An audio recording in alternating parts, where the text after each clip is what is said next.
Thank you. Forgot I turned my microphone off. Hello, Fidista. Welcome. Morgan Drew, welcome. Welcome both.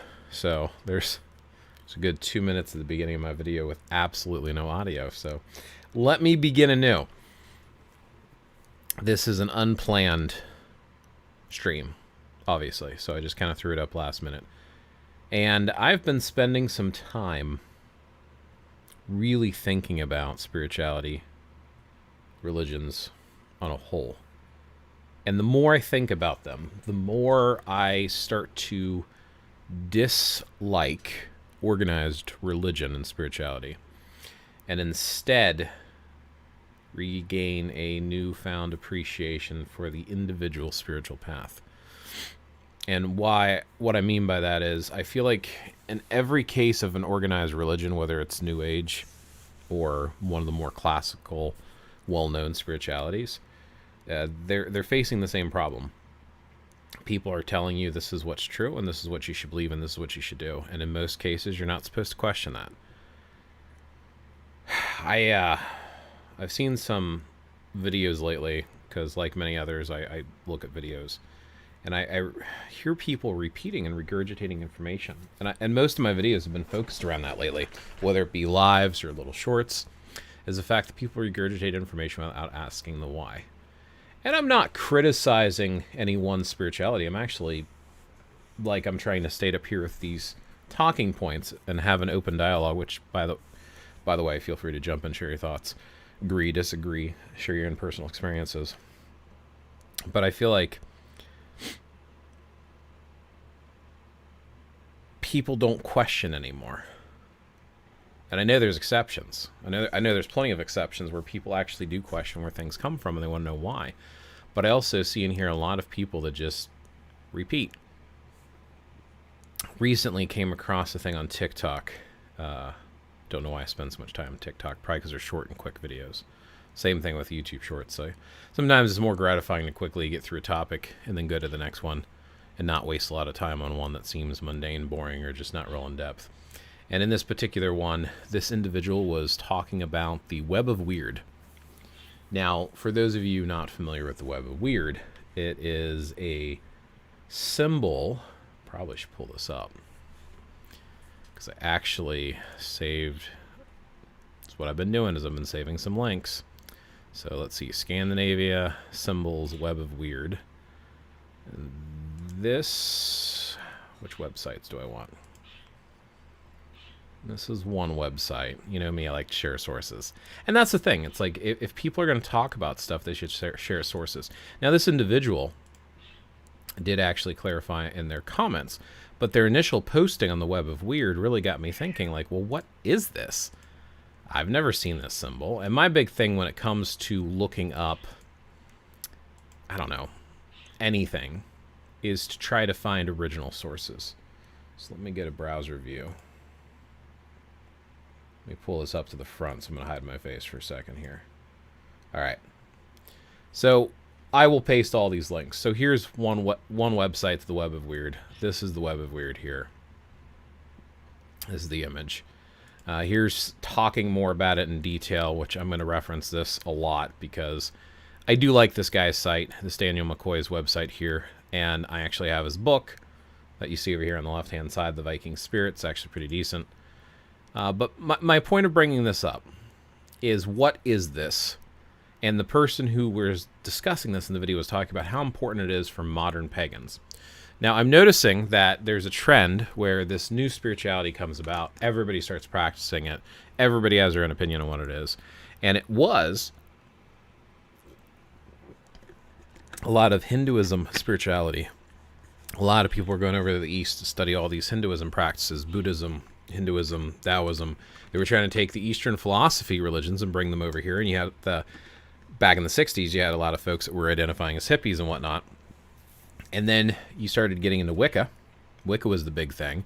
Now it seems like Norse paganism is what people are calling it.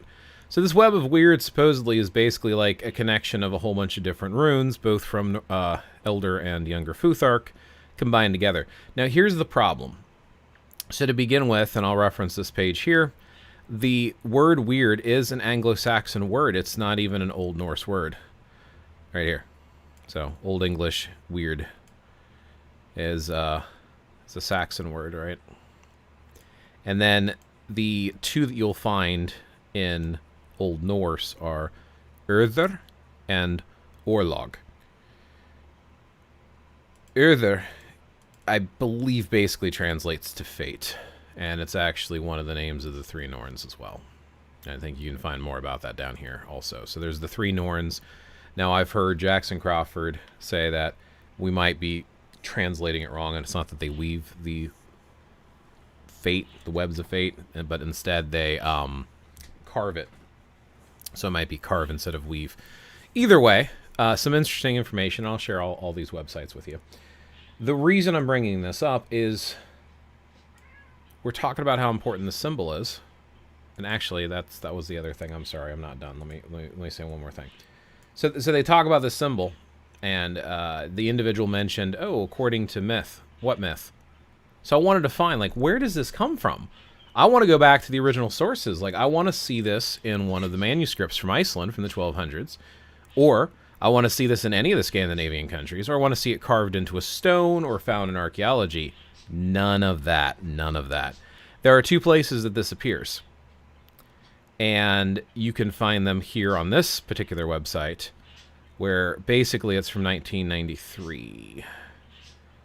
So, 95, it appears in this book. Here, 1993, it appears in the first known appearance of the symbol, occurs in this Manual of Rune Magic in 1993 with the K on the end. But people are talking about this like it's a Norse symbol, and people are saying, oh, this is Norse paganism, but it has nothing to do with Old Norse. It has nothing to do with that time period. Now, here's the thing. People get this tattooed, people use the symbol, and they talk about how important it is, but why? It's a modern interpretation, and I think this is where a lot of stuff where it comes from. So here's that reference to the first appearance of it in a book. Here is that website that talks about both Weird and Urður. You can also find references on Erthurger's website here on YouTube, Dr. Jackson Crawford. If you look up Urður, in Icelandic, so Old Icelandic is very close to Old Norse. That symbol, it looks like a D with a little line of it, it's pronounced like a TH, so it's Urður versus Urdur or Urdr. Yeah, it's Urður is roughly how it would sound in English.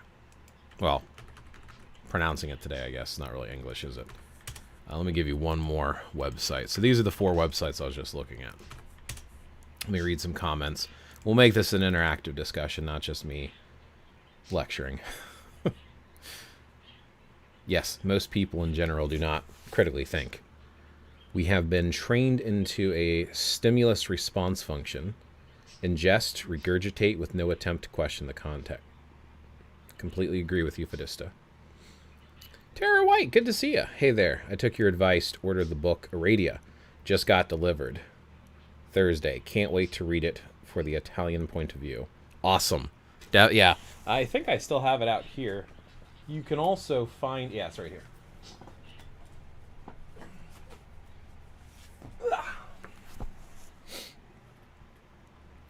There is a version of this as well that has it online on the Internet Archive as well. So if you want to save your physical copy. I like to have both. I like to reference things with both websites, and I also like to read these as well. So both of them are fun. Yeah, it's definitely an interesting book. Now, I want to point out something, even though it specifically talks about Lucifer. If you do some research on Lucifer, apparently the name or the word Lucifer refers to a being pre-Christianity. So they might have recycled the name Lucifer. So it's not like the Lucifer in this book. From what I can tell, it's not the same Lucifer that the Christians call Lucifer. Which is also an interesting point in itself, is not to get too far on this because I wanted to finish talking about the Web of Weird and my point with that. But Lucifer, I think there's a spot in the Bible, and I might have to find it. And it says Satan fell like Lucifer. So basically Lucifer and Satan are not the same being, even though a lot of Christians think so. Which is, again, interesting. People, they follow faith or religion, but it's like they only follow it so far. It's like, how much do you really know about it?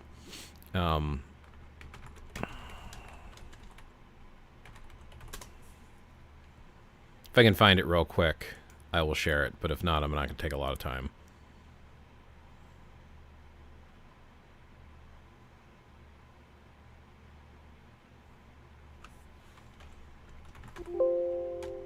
Now, this one here is Isaiah 14:12-17. Doesn't mention anything of Satan. It just talks about Lucifer's fall. But you can look up Lucifer, and apparently Lucifer, again, was pre-Christian and had nothing to do with the biblical version of it. This might be it. Luke 10:18.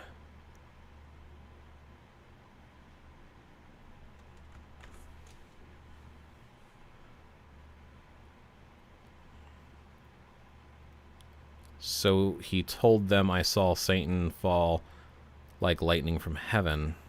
It's not the one I'm looking for.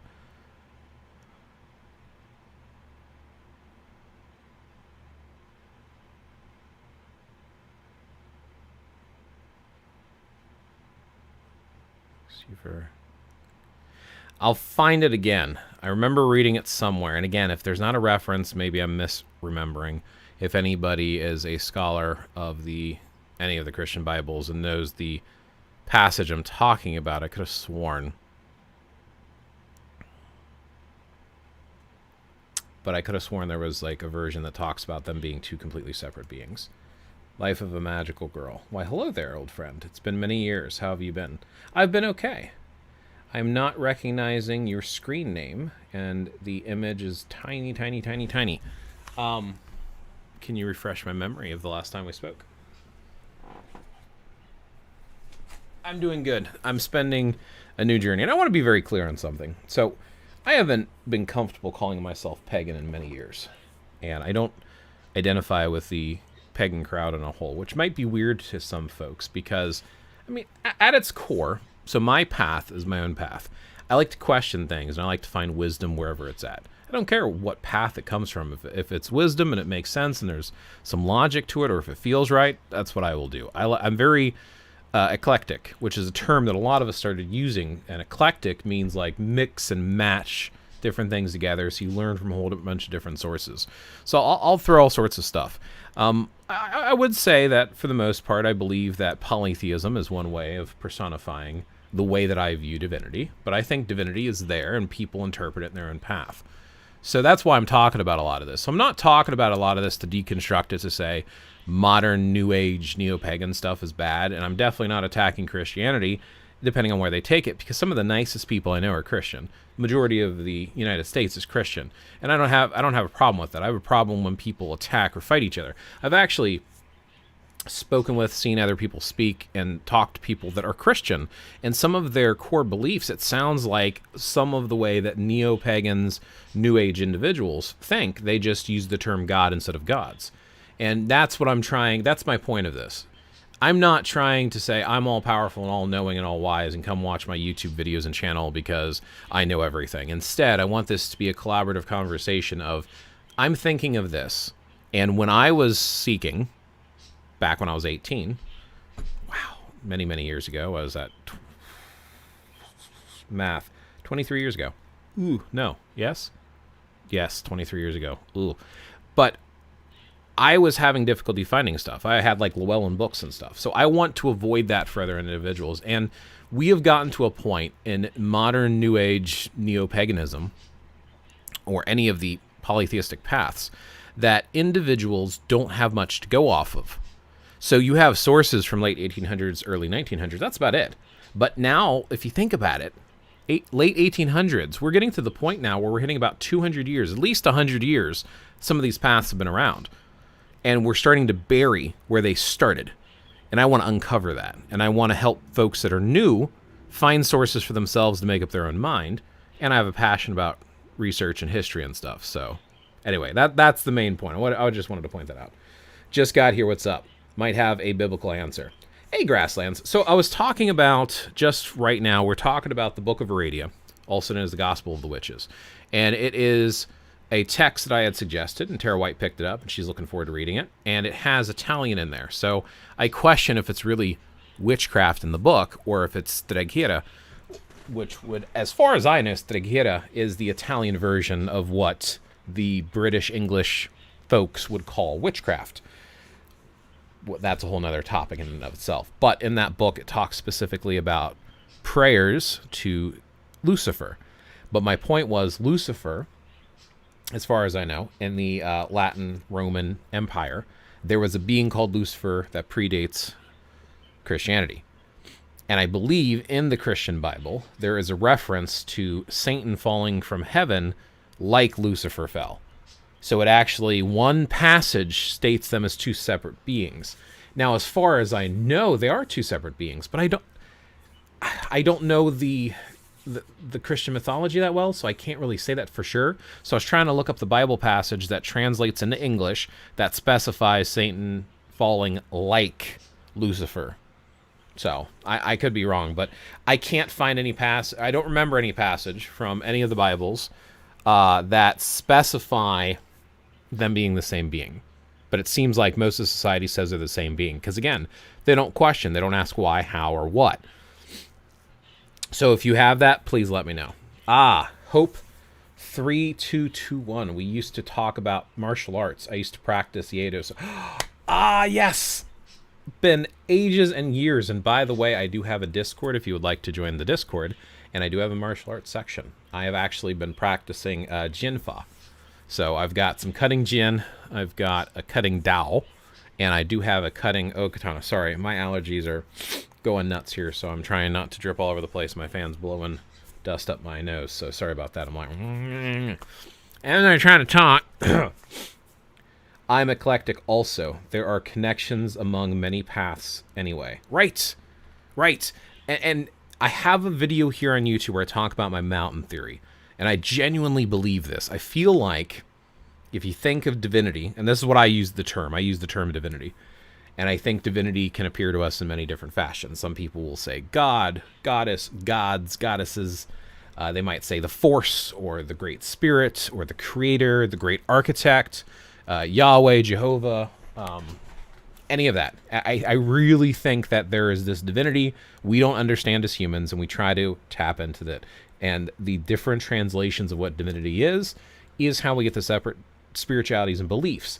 And like a mountain, we're trying to touch the sky. So divinity is like the sky. We're trying to touch and reach that. So we climb up the mountain. That's walking a spiritual path or a faith.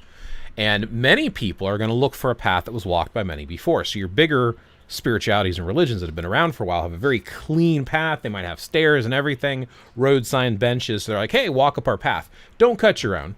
Walk up your path. And hey, this is a clear path. Don't go to that path over there. This is how you get up the mountain. Well, that travel up the mountain takes a long time. So those who have walked their path for a while and take the time to look around, because not everybody who climbs takes time to look around. When you get to a certain point, you start to realize this paths start to converge and get closer together. There's similarities between them. And when you turn around and look out behind you, you get a new perspective on the world and all the other people that are or are not walking up that mountain. And you realize they're much different. They're just taking different paths. But here's the thing. There's no actual tip to the mountain. There's just the top of the mountain. And even when you're up there, you're still just as far away from the sky as you were at the bottom. You just have a different perspective. And that's truly the way I think about religion and spirituality. And that is what has been driving my mind the last couple of years, and a lot of my different shift on my YouTube channel here and conversations is this idea of this. People are just repeating and not asking why or how. And I get it. Like I'm saying over here, all belief is blind interpretation. We are going off of an interpretation based upon other people's thoughts. We are learning from our parents, from our culture, from our society, from our religion, from religious texts, writings of others. People are teaching us to think this way. Or, in some cases, you have UPG, or unverified personal gnosis, which is basically your own personal experience. Now, the mind can be tricked. I like to do illusions and tricks, so it's very possible to be misled and confused about what's out there. You can have your mind be tricked. You can see a shadow and think it's a spirit when it's actually just a shadow. Maybe it is a spirit. I don't know. None of us do. And that's kind of the point I'm trying to get to with this, is the fact that it's okay to do what you want, but think about it. And that's all I'm suggesting. And if we share ideas, I'm getting so sick of people like, oh, do this because it's what you're supposed to do. There are people arguing, because I was saying earlier in this live too, it seemed like back in the 60s, everyone was getting into Eastern mysticism and philosophy, Hinduism, Buddhism, Taoism. They were looking at all the Eastern philosophy stuff, and you had this hippie movement where people were reconnecting with the earth. Awesome stuff. Eventually, that started to develop into modern neo-paganism, and Wicca was one of the big names. Druidry has been in there, in and out, but Wicca was a huge name back in the early 1990s, roughly. Now it seems to be Norse paganism. But people are saying stuff like the hammer test, or they're telling you that you can read the Elder Futhark and it's magical runes. Based upon what? Where's the proof of that? Oh, Odin hung himself in the branches of Yggdrasil, and he learned about the runes and carved them into the tree. Did he? Based upon what? Well, that's just known because you're regurgitating information. Yes, Odin did hang himself from Yggdrasil and sacrificed himself to himself. You can find that in the Havamal. Doesn't say what the runes were. Doesn't say what the runes meant. So if he got the runes, which runes? Because during the Viking era, they used the younger Futhark, not the elder Futhark. Elder Futhark are actually Proto-Germanic. Where do you get the meanings from the runes from? Oh, well, everyone has the meanings. Yeah, because they keep reprinting it. Where are they from? I'll tell you where they're from. There's actually the Icelandic rune poem and the Norwegian rune poem. And it has the exact meaning that everybody recopies as it's translated. And I actually have images of the original manuscript that shows how the Elder Futhark are used in modern divination.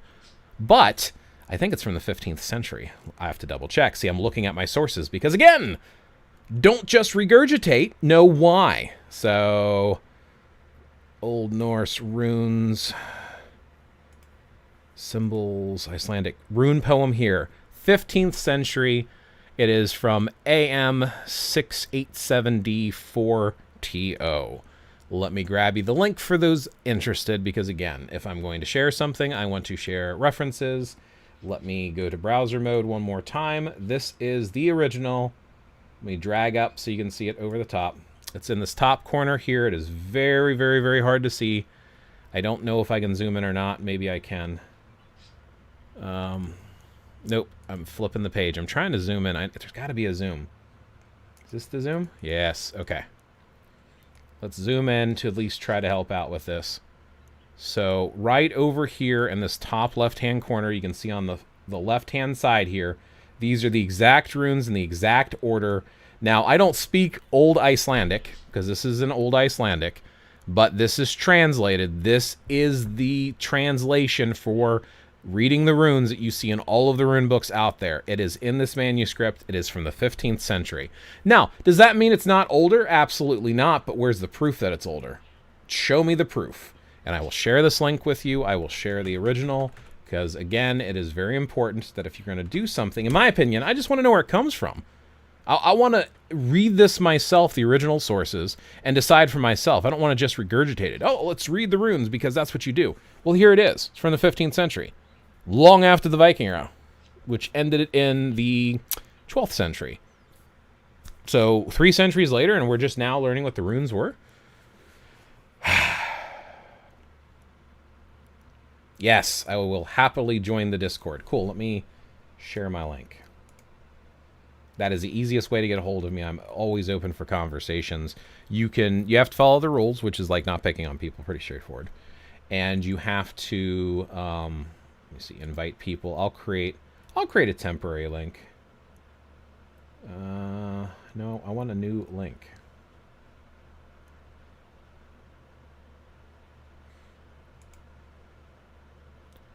Let's see if this actually works. You should be able to click that, which takes you to Discord, which is called the Dragon Grove. You'll go to the roles, read them, react to agree, and then you'll get the roles selection. You pick the roles you're interested in. You want to do just martial arts? Click just the martial arts one. You want to get in the spirituality? Click the spirituality one. You want to do gaming? Click the gaming one. You get to pick. This way you're not bombarded by stuff you're not interested in. Oh, God. Witch talk is a thing, and I am shocked with the amount of the lack of thoughts they put out. It's very one-sided. Yes! Yes! Thank you! This is why I'm doing this live right now. I'm getting frustrated. So if...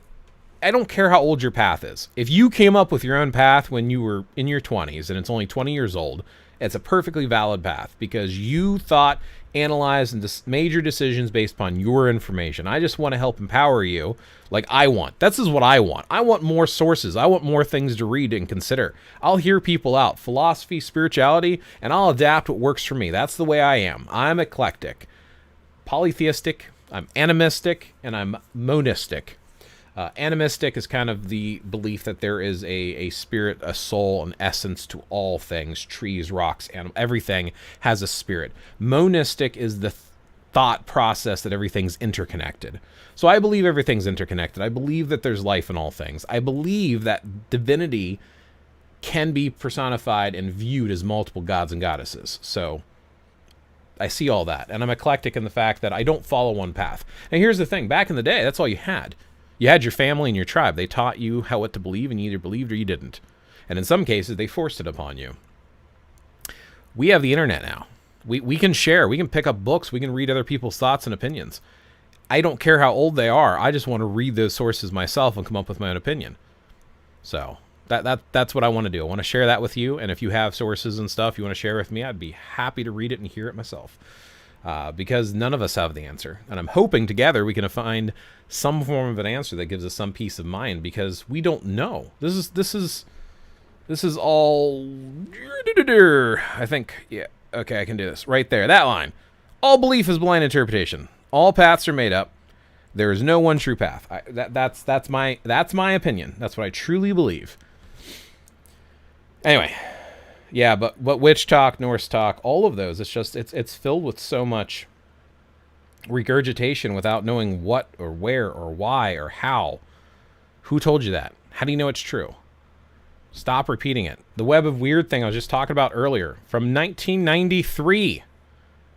I mean, come on, man. It's not even 100 years old. Now, if it means something to you, go for it. But how are you going to call it Viking or Old Norse or any of that stuff when you're using an Anglo-Saxon word, weird, instead of Earther? Why isn't it the web of Earther?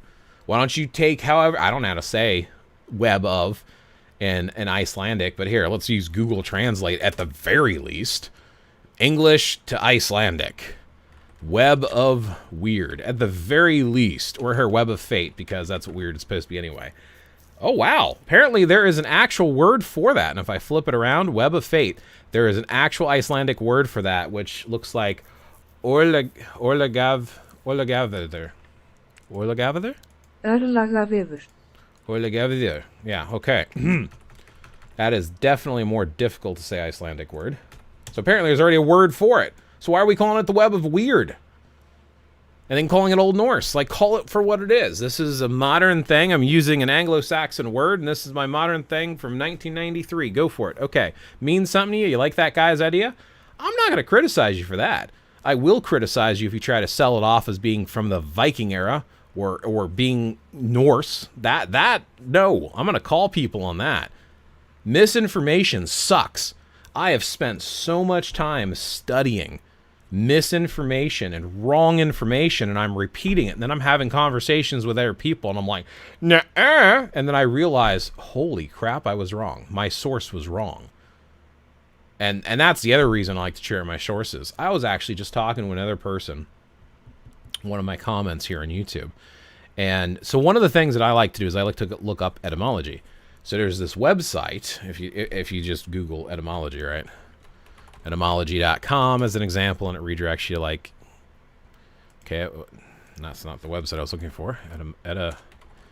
It goes like et online. Yeah, here we go. And apparently it's a dictionary website, and I use this a lot. I love this. It gives a great starting point to dig into the information. So basically, what I've been doing lately, and apparently according to this one person, it's not the thing that you should be doing, little did I know. So you type a word in here, like we're just literally talking about witch, right? Witch talk. You type in witch, and it tells you here on this website. Old English, witche. It's pronounced like WTI. Witche and witcha apparently are where we get the word witch from, right? So witche, female magician or sorceress. So it's Old English. It's an Anglo-Saxon word. A woman supposed to having dealings with the devil or evil spirits, and to be able to cooperation to and be able by their cooperation to perform. Okay, sorry, that just seemed weird. Evil spirits, and to be able by their cooperation to perform supernatural acts. Old English witcha, sorcerer, wizard, man who practices witchcraft or magic. The verb witchening, to practice witchcraft. Compare Low German witchen, to use witchcraft, witcher, witche, soother. So then what you can do is you can do this. You can take up these words. Now, unfortunately, if you look up witcha, it's going to bring you back to the religion. But you can try to grab some of these words and look them up elsewhere to study further, to dig in further. Look at some of the suggestions. Like I said, this isn't necessarily perfect, but it gives you a starting point. Gives you something to consider and look off of. And that's better than nothing. It's like it's better than just people saying, oh, well, this is this or this is that. And yeah, it's going to take me to, it's going to try to redo this type of stuff here. Yeah, it's going to keep taking me back to wait. Oh, wait, this is interesting. We got here, witch, the word, derives from the Old English, yeah, witch, a male witch is a warlock, which I've heard arguments about that too. Then you can get down that rabbit hole. German etymologies apparently can be Germanic in nature. And I know it's Wikipedia, so then you go to the bottom. What are the sources? Where do they get this information from? Then you can try to say, well, is this stuff... Oh, look at this. Etymology Online. Go figure. The one website that I use a lot, where I was just at. So where else do we have this from? So this doesn't even look like it's in English. But they have to put sources at the bottom. So then you can click the sources that they're referencing, and then you can decide if these are worthwhile sources or not. Well, who wrote this? What makes them an expert? And this is another Wikipedia source. It's like, it's an endless game of what the fuck. That's why I'm asking people, and that's why I share my sources all the time. Don't believe me, but I'm at least going to tell you where I heard it and why I'm repeating it. I'm repeating it because I read it here. Is it right? I don't know. Do you know? Okay, well, what source do you have that contradicts what I just said? I heard it somewhere online. That's not a source. Well, I mean, that's not a source that can be substantiated. That's not one that people can verify or dispute. Well, you heard it from some person. Okay, well, what makes them right? I mean, I've read and heard a lot. I can talk for hours about some of the New Age occultism practices that were popular back in the early 90s. But I don't know where they came from. I can tell you about how they used to cast a circle thrice about to keep unwelcome spirits out. You know, you have to cast a circle when you're casting your spells. You have to call the corners. You have to call the watchtowers of the corners. You have to work with the 5 elements, which apparently comes from Hinduism, by the way. Yeah, I got references for that too. I actually have a book I can share where the elements come from. I didn't know it back then, though. That's just what you did. You had to have 4 elemental tools. You had to use an athame, a chalice. You had to use a pentacle disc, and you had to use a wand. Those are your 4 elemental tools for working with the elements. You had to have an altar. You had to put an altar inside your circle. You had to cast a circle around it for you to do your spells. You needed candles on your altar. You needed an offering bowl, either with water and herbs in it, or you can burn incense. That's your offering, is to offer herbs or incense. Well, it's herbs either way. You're either burning herbs or you're burying them. And you either bury them outside or you take them outside. And there was different ways of doing your spell thoughts and your chanting. And you had to speak your spells in rhyme. They had to rhyme. Why? I don't know. But that's what they said back in the early 90s. So now I'm trying to hunt down some of those sources. Why? Why do you have to use these as elemental tools? Why do you have to use any elemental tools, period? Why did you have to speak your spells in a circle? Where did the circle originally come from? Which in one of my last lives I talked about, apparently there's a Sumerian tablet that talked about keeping out evil spirits by using salt or flour and making a circle. Then we have it again in Jewish mysticism. Rabbis would carve with a knife into the floor around a bed of a pregnant woman to keep the demons and Lilith out from the pregnancy so they could have this birth.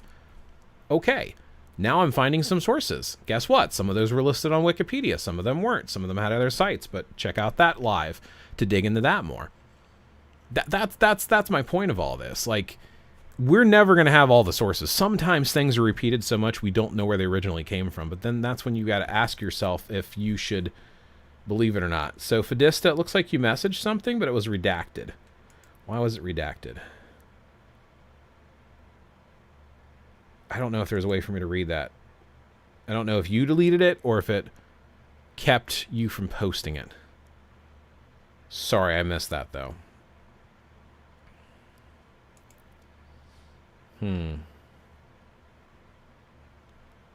Yeah, I don't know what your last message was. But yeah, continue to talk. Like I said, I kind of get off my little tangents here and continue to talk. And like I said, so I just want to be very clear, and I know I've been repeating this for the last, 30 minutes. I'm not meaning to attack anyone. This is just, it's supposed to be an open conversation, but I mean, it basically, what I'm getting at is modern New Age occultism is a mess. It is a conglomeration. It's a cluster of a whole bunch of different paths, hodgepodge together, and no one knows where the original sources are, and people defend it so vehemently. This is what you do. And I want to break away from that mindset. I want to turn it back into the original spirituality that drew most of us to begin with. Most of us probably have not been raised in a polytheistic New Age path. There's exceptions, because you got to remember, some of the stuff's been going on for about 100 years now. So now we do have people being raised in it.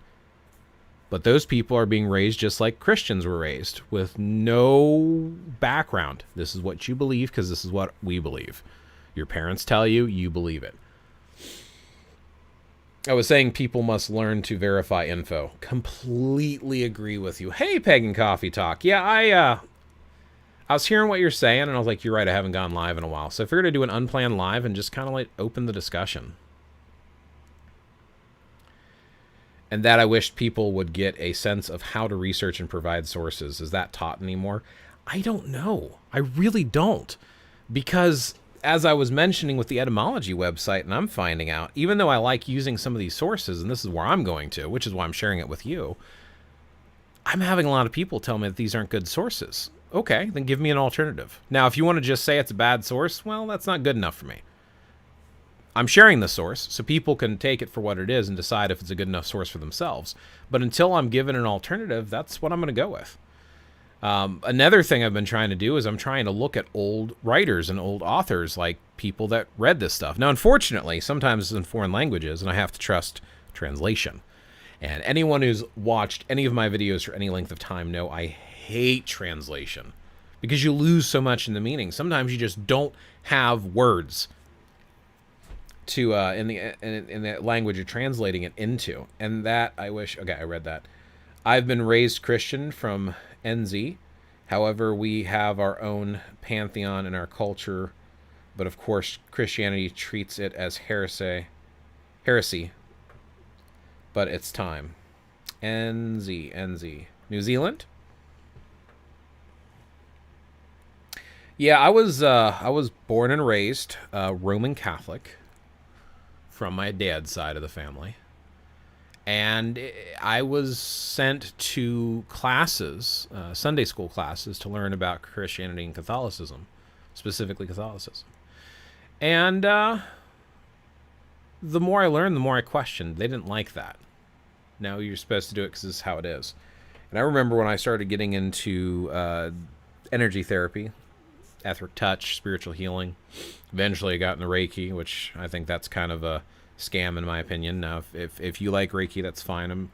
My personal interpretation of it is I feel like it's kind of a pyramid scheme, but if you want to talk about that, we can. That's just my opinion. But when I got into it, I remember asking one of my Sunday school teachers, and they said, if you're not specifically healing in Jesus' name, you're using the devil's power. As soon as they said that, I was like, oh, nope, I'm looking elsewhere. This doesn't feel right. You saying that statement doesn't feel right. And then I realized over time that a lot of these churches, and again, I'm not criticizing, if you want to call divinity God, go for it. If you're happy going to a church, go to that church. Again, A lot of really nice people are Christians, but for me, it didn't feel right, so I looked elsewhere. It feels like a lot of the churches don't want you to question. They want you to believe because they said so, but nobody ever stops to say, well, how do we know? Why is the Bible the Word of God? If it is, why don't all words mean the same thing in all languages? Why do we need to study the Bible so many times to get different interpretations? Why is it that it can be misled or misconstrued? Why do we have horrible, nasty things in the Bible, such as how you're supposed to treat your slaves and how you're supposed to beat your wife and whatnot and all this other stuff? Like, I'm serious. There's stuff in some, well, that's Old Testament, but it's in there. So who are you to say what goes in and what doesn't? Who wrote it down originally? Why did the original person who wrote all this stuff down, where did they get it from? They got inspired by God? Then why has God stopped talking to us? Like, there's this thought process of digging it in further and further, and the same thing is true of all the New Age neo-pagan stuff. Like, okay, well, who wrote it down? That's why I'm looking up these sources. That's why I want to see who wrote them down. Like, right here, this book of Aradia that we were talking about earlier, Tara. Okay, well, they say in this book that this was taught to them by their teacher. So now we have to trust that this person listened to their teacher and knew it as well as their teacher did and didn't change anything. Then we have to trust that their teacher was right. That's the thing that makes me the most frustrated. I was talking to my brother about this because he's into some of the stuff too. And he was talking to me about like, oh, well, some of the stuff was passed in secret by word of mouth. Have you ever heard of the game Telephone? So Telephone, for those who have not, is where a whole bunch of kids sit in a circle. More you have, the better, 30, 40 plus. One person makes up some sentence or reads it off a piece of paper and whispers it into the ear, and they go around in a circle whispering it. And it's supposed to be long. It's supposed to be a lot of information. And you see how close it was to the original when it comes back to you. Guess what? Most of the time it's changed, either because someone thinks they're funny or people can't remember because there's too much information. So if it's passed by word of mouth, how can you tell me it stays the same? You see the same thing. Art, martial arts, anything where people go and study and learn stuff. And then each of the students have their own interpretation about how it's supposed to be done. So how can you say it's all the exact same? Bruce Lee. Anyone who's been following me for a while knows I'm a huge fan of Bruce Lee. Thus, the screen name. Bruce Lee the Little Dragon. Blaze Lee Dragon. Wait a minute. Bruce Lee has been a huge inspiration for me. Very philosophical, martial artist, great guy. And he had a whole bunch of different students that learned his system, Jeet Kune Do, which is supposed to be a concept or philosophy. And his students to this day are arguing over who does it right or who most appropriately. And that's one generation. One generation. And they messed it up. So if this was passed by word of mouth and hidden secret back corners, who's to say it's the same in any way, shape, or form? So if it is going to evolve based upon the interpretation of the person learning it, who's to say it's not doing that today? So back to my talking points here. Everything's made up. It's all interpretation. And it's okay. That's fine. Just realize that.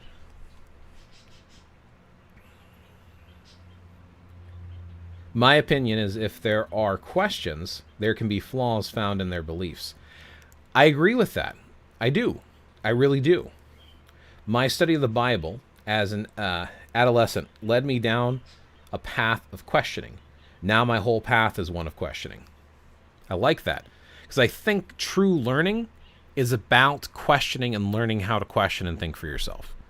Like teaching someone to just reiterate or memorize, I don't think it adds much, in my opinion. I really feel like it is better to learn how to think and how to interpret for yourself. Our only animosity towards Christianity or towards any other belief, religion, or philosophy of life is to the extent that its institutions have claimed to be the only way and have sought to deny freedom to others and to suppress the others' ways of religion, practice, and belief. Yes, Pagan Coffee Talk, 100% agree with you. And I'll get to your comment in a second, Fatista, but it looked like Pagan Coffee Talk's two comments went together.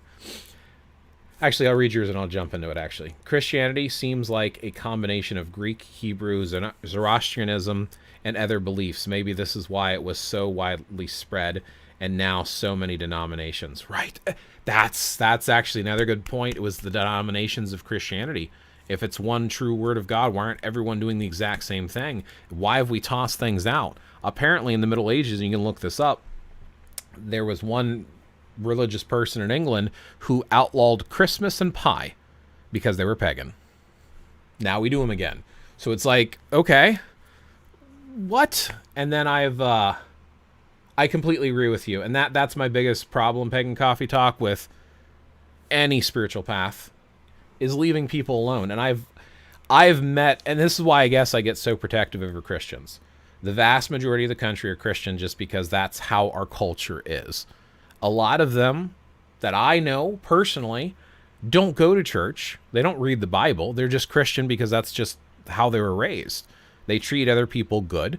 They do the holidays. And maybe on occasion some of them might pray to what they envision God as. But that's basically about it. I'm fine with that. That doesn't bother me at all. My grandma, my dad's mom, on her deathbed, I told her that I was not Catholic. And I told her that I hadn't been Catholic for years. And she smiled and looked at me, and she said, the only thing that is important is to believe in something. Because to her, belief was the most important part.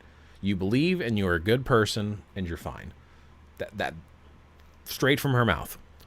And she was, like I said, now I'm wondering if the Roman Catholicism came from her husband or from her, but she was first generation American. Her sister and her parents immigrated from Italy. Either way, that meant a lot to me hearing that. And again, talking to other people who are Christian, I've met a lot that don't judge. But you find in any religious group of people the individuals who weaponize it and attack people with it. And I agree with you. Those are the people that are just like, no, stop. Don't care what religion it is. Do not stick it down other people's throats. One of the most comical ways I've heard it described is it's like a male with his reproductive organs. It's fine to be proud of it. Just don't go swinging it around and shoving it down people's throats.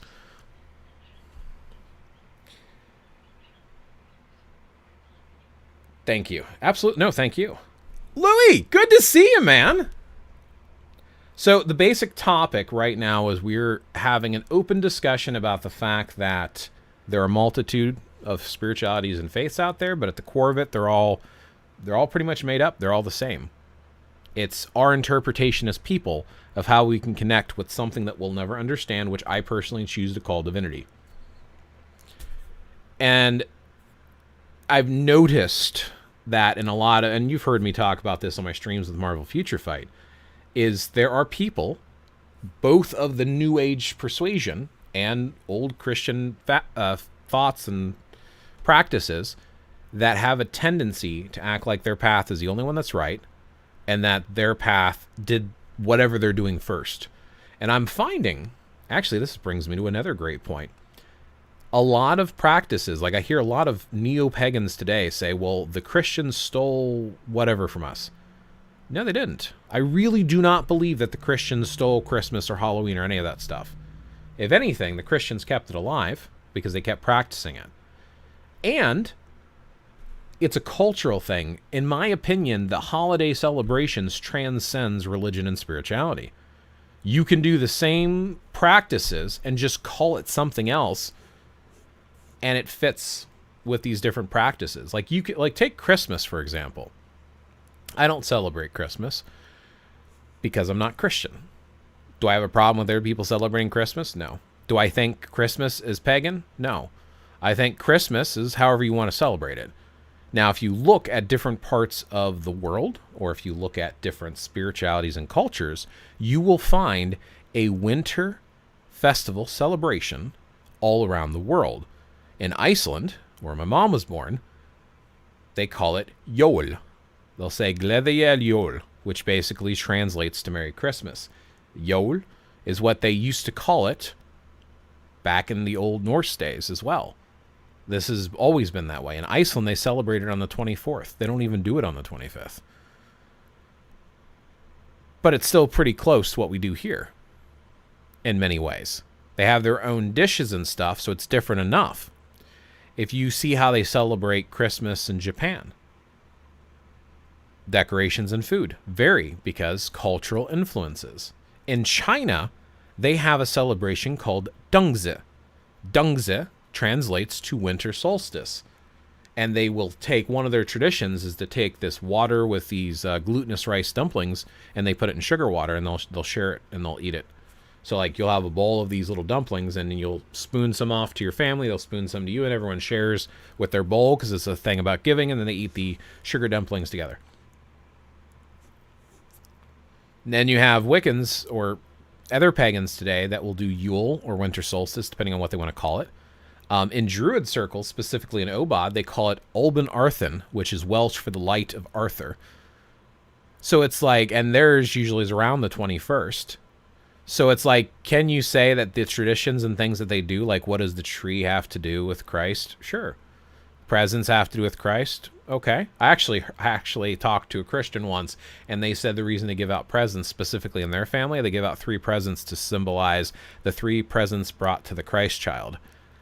When the wise men came, because they each brought a gift. Incense, oil, and myrrh, I think. I don't have them memorized, but I believe it's incense, oil, and myrrh. So they'll give 3 presents, and that's it for Christmas. Then you have, in Jewish traditions, they have Hanukkah. And apparently there's a new tradition that's newer called Kwanzaa. So it's like, at what point do you claim that a winter celebration is any religion if everybody in the world of different cultures are doing it, and some of the practices that they're doing do not directly relate with religious practice? That's why I get so mad when people are like, oh, the Christians took this. No, they didn't. It belongs to you just as much as it belongs to them. Everybody has a right to cultural traditions, in my opinion. Which is also why I like to know why people do stuff. I want to know why, so I can make up my own mind if I want to do it, if it makes sense to me. Like calling it Christmas. I'll do a winter solstice celebration on the 21st.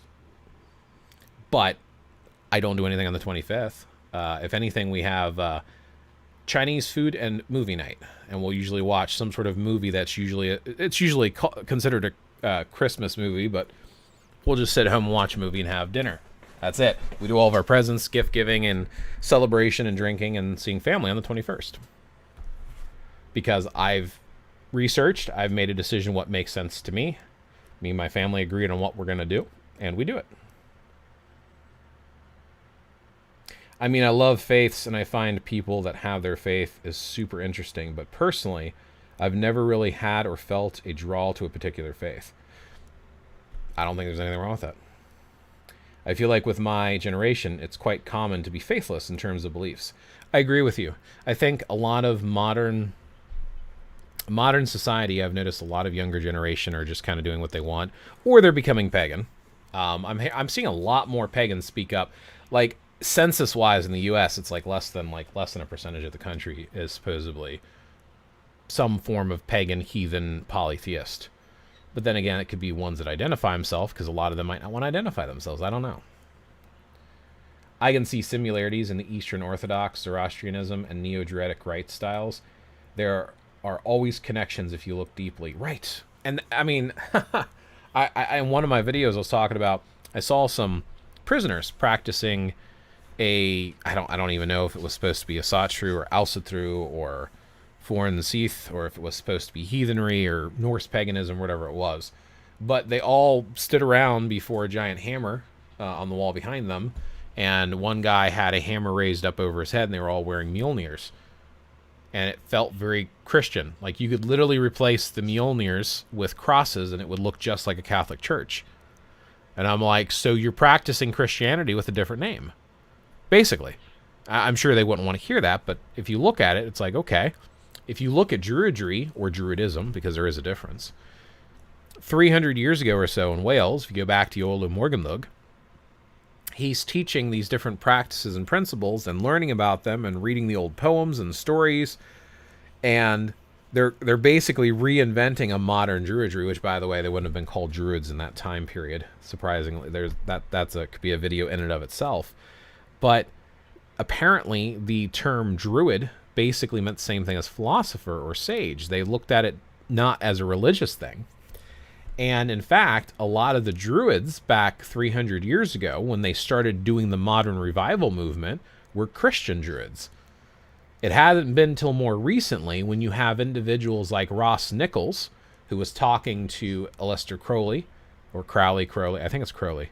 Aleister Crowley and Gerald Gardner, and the three of them knew each other, were having discussions that you started getting more polytheistic in their practices. It was maybe about 100 years ago that modern neo-Druidry and Druidism started becoming polytheistic, because before that it wasn't. And then you have individuals like Isaac Bonewitz, who started the ADF, and Ross Nichols started OBOD, Order of Bards, Ovates, and Druids, passed off Philip Carr-Gomm, who then passed it off to Ema Burke. So Ema Burke is the current... What do they call? It's not... They don't say Archdruid and OBOD, it's something else. Chief Druid.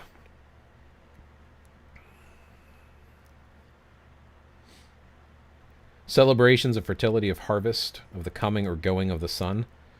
The commonalities, but the difference, projections related to divinity. Right? And I think that's kind of the point at the end of the day there, Grasslands G, is it's like... Do something that has meaning to you, and it doesn't really matter anymore. Who cares who else did it? Have a purpose for doing it and do it. I am not going to criticize people for doing anything unless it is one of two things will get me to criticize people. If you're attacking other individuals and weaponizing it, I'm going to jump down your throat, because screw that. No person deserves to have you jump on their shit because they believe something different from you. Period. Everyone has the right to practice. And number two, if you are harming other living beings, if there is harm to other humans or animals, I will jump down your throat over that too. Those are the two things that'll piss me off. Anything else goes. I don't care if you want to wear a tutu and a unicorn horn and pray to the one-eyed purple people-eating monster of outer space or the floating spaghetti monster. Doesn't matter. If it feels right to you, go do it.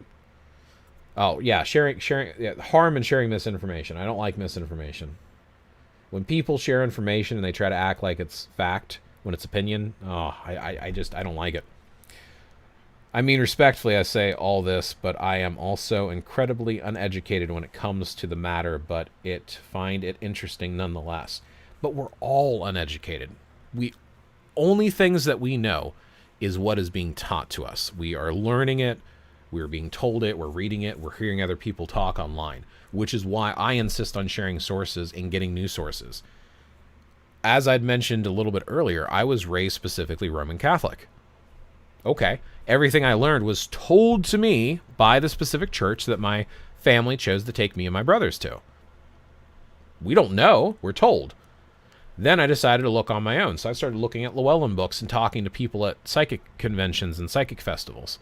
Looking up online and reaching out to pagan communities online. Then I started talking to other people. Then I started my YouTube channel. I'm learning it and hearing it from other people. How do I know any of it's accurate? I don't. So the last couple of years, I've been trying to dig to the original sources. Where did this come from? Now I'm reading up on some of the writings in Iceland when it comes to North heathenry type stuff, Alsatru, Asatru, whatever, Norse paganism, all that modern stuff. I'm reading some of the original sources. I'm reading the sagas and the Eddas, translations at least, because I don't speak Old Norse. And I'm looking at sources instead of just being told. Instead of listening to interpretations, I'm going back to the original sources. And I'm finding out some things that are pretty effed up, by the way. And then if somebody claims something, I'm like, well, where did you get that for? And I'm trying to find it. Same thing with some of the Druid stuff. I've got all the old OBOD teachings for the Bardic grade, because I've not moved past the Bardic grade. I've had it for almost 13 years, but I jump around in my studies. And then I'm reading some of the old Irish tales, some of the old Welsh tales, and I'm reading some of their poems and stuff that's been translated. I'm reading about Finn McCool and Ceridwen and her Cauldron of Knowledge, or Taliesin and how he was first Gwion Bach until he was basically consumed by Ceridwen and then reborn through her as Taliesin to be one of the greatest bards and poets of all time. But again, so I'm trying to like hunt and read and learn this stuff, but I'm learning it from other places. And I might know more than I did years ago, but I still feel ignorant when it comes to a lot of this stuff, because it's every time I turn around, it's either a new thought or a new theory or a misinterpretation or false information, or somebody has a better source. They say, well, what you've been using is wrong. Okay, then educate me. Don't just tell me I'm wrong. Send me to your source. And if you tell me it's hearsay or word of mouth, that's not a source. I'm going to continue to go with what I have, because at least I can reference something. Or I listen to experts like Dr. Jackson Crawford or Erith Harger or William R. Short or Chris Hughes. Like there's all of these different people that are scholars and professors in their field or doctorates that study this. I look at the archaeology. I don't just look at the spiritual stuff anymore. So, Louis, you're in the same boat as everyone else. Seriously, none of us know. It's all blind. Like I said, all beliefs. Hold on, I can do this. I can do this way. Yeah. Okay. All belief is blind interpretation, and I truly mean that. Yes, exactly. Anyways, I'm far too not sober to be having intellectual conversations right now, so I'm gonna just go listen to music and vibe. Enjoy your discussion, Blazy. Cool, Louis. Thanks for swinging by. He's probably already gone. I kind of get off my tangents. YOLO and Co. look sort of Eastern Orthodox. Yes, we are all learning. There is always more becoming available. It's an exciting time. Yes, with the modern internet, I'm super excited about learning and teaching and sharing information. Super excited. But I'm also scared because, again, there's just so much repetition of false information. The biggest thing for me right now is either people not having a definitive definition, so then it's like, why use the term or label at all? Or them referencing stuff that doesn't connect together. The web of weird doesn't connect for me. You can't tell me that it's Old Norse when the word is Anglo-Saxon and the runes that you're including in the web of weird are from Proto-Germanic Elder Futhark instead of Younger Futhark from the Viking era. So how is that Old Norse?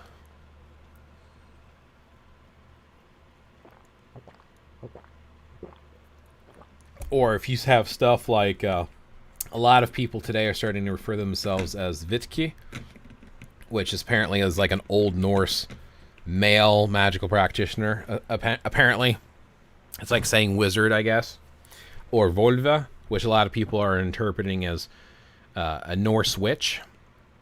It's like no. First of all, Vitki's mentioned maybe 3 times that I'm aware of in some of the actual writings from Iceland, because Iceland wrote it down. And Volva, we don't know what the Volva used to do. We knew they were seeresses, and we knew that they did Seidr, but we don't know how Seidr was practiced. We know there's some singing involved and dancing and ritual, and it was practiced by women, and it was very unmasculine for men to practice it.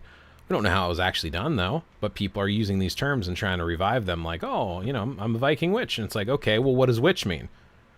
Well, witch, someone who does witchcraft. Okay, well, what is witchcraft? Well, it's magic. Well, what kind of magic? What specifically makes it witchcraft versus just generically magic? Why not just call yourself a magician? Well, but I'm a witch. Oh, okay, so people are claiming these titles because they read it in a book, or they might have had a teacher. At least they had a teacher. They have a tradition to connect it to. There was a group there's a couple groups that were calling themselves Wiccan, and they have an actual training program where you go through degrees and traditions and stuff.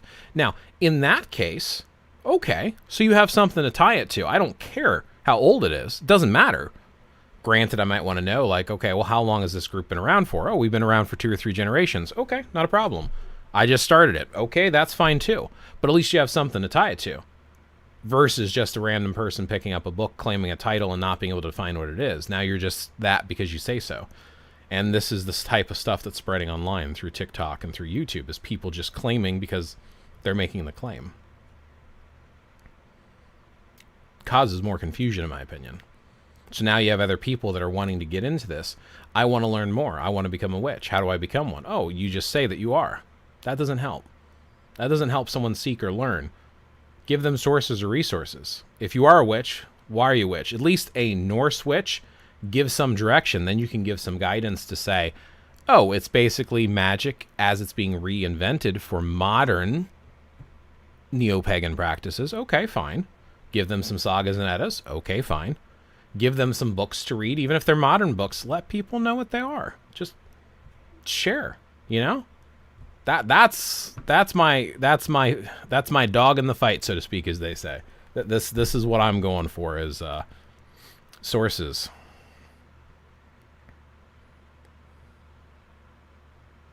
Having this channel and networking with other creators who value doing the research and helping people get out these bad regurgitation habits is a great value to the pagan community. I appreciate that, Fadista. I really do. Because there's been many times where I just want to throw up my hands and walk away. For a while there, my channel really started to take off. I was really getting good views. I stopped for about 2 years making videos almost, or barely a smattering of videos, and you can see the gap. Lately, like less than 200 views. And it's like, I keep asking myself, am I adding any value at all? Like, I know when I was looking, I would have loved to have found a channel like mine. And I'm not trying to toot my own horn. I'm just doing what I felt I needed. That's why I'm saying I would love to find a channel like mine. I'm thinking about when I was first looking, what would I have wanted? I would want background information. I would want history. I would want resources to do further reading. And I would want people I could ask questions of and a community to interact with. That's what I really want to have out there, is that community for individuals to interact and learn from each other. But I feel like I'm not making the traction. Other people, it seems like they are. And some of those groups are the regurgitation groups, some of them. So I'm just like, I don't know. And then a lot of them seem to like center their focus or study around a specific path. So I'm just like, okay, if you want to study and focus that specific path, that's fine. That's not the one I'm doing. I'm too eclectic. I'm bouncing around too much. Yes, there's a heavy influence when it comes to the Druid stuff and the Scandinavian stuff. Those two things call to me the most. I spend most of my time there. And then some of the Eastern philosophy. See, there's like 3 different ones that I kind of blend together. So it's really hard to make a definitive channel of, I'm focusing on this. Hello, welcome. So we're Elizabeth. Welcome to the stream. So yeah, when Fadista, when you and others say stuff like that, that makes me feel like I'm on the right path and I'm doing the right thing. And honestly, individuals like yourself and Tara and a few others that interact on a regular basis, Pagan Coffee Talk, some of you that regularly interact with me, make me go, you know what? I don't care if it's 10 people that interact. If there are even 10, even 2 or 3 people that are getting something out of these videos, I'm going to keep making them. It's when it goes dead silent completely and people are not getting anything out of them, that's when I will quit.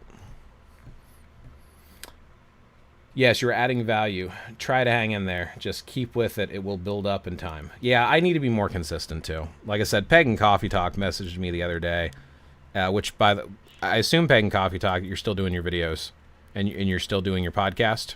Great podcast to listen to, by the way.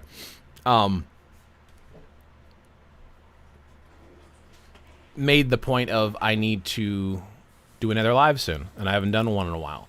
So I'm like, you know what? I'm going to do an unscheduled live and just jump on and do my thing. Yes, I also have many varied interests in paganism, hermetics, druidry, goddess spirituality. Ooh, great topics. All of them. All of them. Yeah, hermetics was actually the one, like the Hermetic Order of the Golden Dawn specifically. There's a really, really great book by Franz Burns. See if I can. I know I've got the link saved to the internet. It's an old book, but I found a page where they talk about the elements, and it is straight up 100% right out of Hinduism, where the 5 elements that are used with modern witchcraft. Looking through my notes, I always write everything down. Like there's no point not to.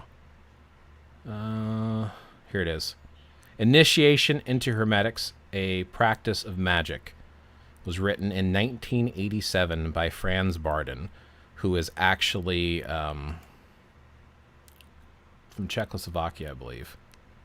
Yeah, you can get the book on Amazon for about $40, but somewhere around here, I thought I had a link to the Internet Archive version of the book. Maybe I just had a PDF someone sent me. Let me see if I can find it on Internet Archive real quick.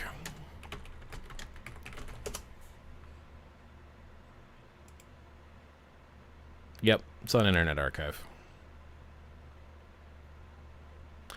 Ah, gotta log in to borrow it.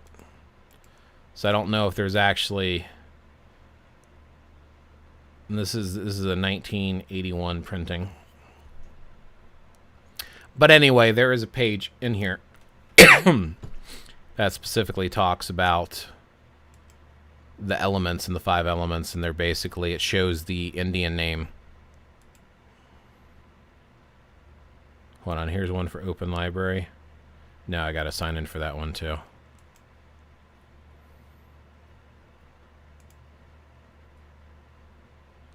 Okay, here's a PDF version. This is what I was looking for.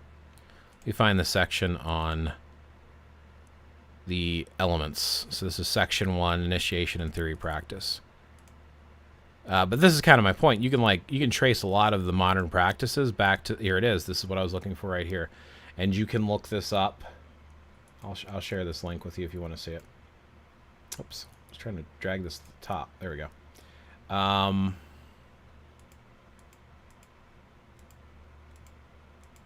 Right here. According to the Indian succession of the Tatwas, it runs as follows. Akasha. How many people have called it Kasha? Principle of the ether. Now, a lot of people call this spirit. Tejwa. And sorry, I do not speak. I don't know if this is Hindi. I know there's many dialects in India. I'm going to assume how these are pronounced. Teja, principle of fire. Waju, principle of air. Apas, principle of water. And Privithi, principle of earth. Here's your earth, air, fire, water, and spirit. And this is from the 80s. Again, late 1800s, early 1900s. Almost all modern spirituality can be found in these. And this book is very in-depth and very detailed. Initiation into Hermetics, a course of instruction of magic theory and practice by Franz Barden. First edition was 1956, and I guess it was translated to 1987. Germany. I could have sworn this was Czechoslovakian. Maybe Franz is Czechoslovakian, but this is... But yeah, you can... And look, God. That's the other thing I'm finding is a lot of these different books that talk about magic and stuff are in fact speaking of a single God. It's like Christian magic almost. But everyone today is like using multiple gods. So again, it's like, that's why it's like, it's divinity, you do it how you want, but yeah, it's a very interesting book. Definitely would recommend checking it out if you are interested in that kind of stuff. But yes, I agree with you. Hermetics is phenomenal. Barden? Yeah.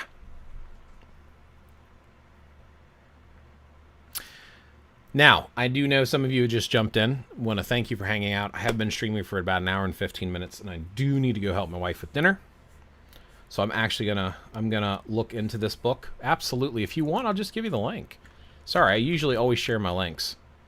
So you can find this. Like I said, you can buy a physical copy. See, I like physical copies, but also like digital ones, so I can zoom in, read easier, and take notes. Very big on taking notes. I love taking notes. That is the name of it. Have a good day. Yeah, you too. Curious Blaze, when you seek and do research into various traditions, what are some goals you're hoping to get out of it? Sense of connection, life improvement, virtue. Ooh, Brigid Well, that is an excellent question. So what I like to try to do is I'm trying to look for an understanding. So if I'm making a choice to do something, I like to know why. Where does it come from? Who originally thought of it? And if I want to do additional reading, who can I ask about it? Spirituality, I feel like, is more about the experience and a contemplation of our place in the universe, for me. So when I'm trying to say, oh, well, this is something that we do, well, who did it and why did they do it? I want that understanding, and I want to at least have some acknowledgement of where it comes from. Instead of just saying we just do this because it's what's always done, I want to say we do this because this group of people tried this and this worked for them and had meaning to them. Or if I'm trying to find something similar in a tradition of a particular region, I'm almost connecting with my ancestors. So as I'd mentioned a little bit earlier, I'm not sure if you're here for this, my mom was born in Iceland. So finding the Scandinavian stuff. And then on my dad's side, my dad's father was part German and part Irish. So looking into some of the Irish traditions, when I look at some of that, I feel like there's a connection with my ancestors, what they might have done. So I feel a connection. I feel a new way of thinking about things. I get inspired to adapt my own personal belief systems and my own personal experiences. So for me, I think that kind of answers what I'm looking for personally. Good question. And that answer might change if you ask me in about a year. So we're always changing and evolving. But that would be my answer for today. Thanks for the impromptu share and the links. Yeah, bon appetit. Yeah, no problem, Fedista. Absolutely. Yeah, I'm always going to share links because, again, it's like if you can't share... And that's the other thing. I don't want to just say something because everyone says it. I want to say it and reference it because if you yourself... How many times have you said something because everyone says it?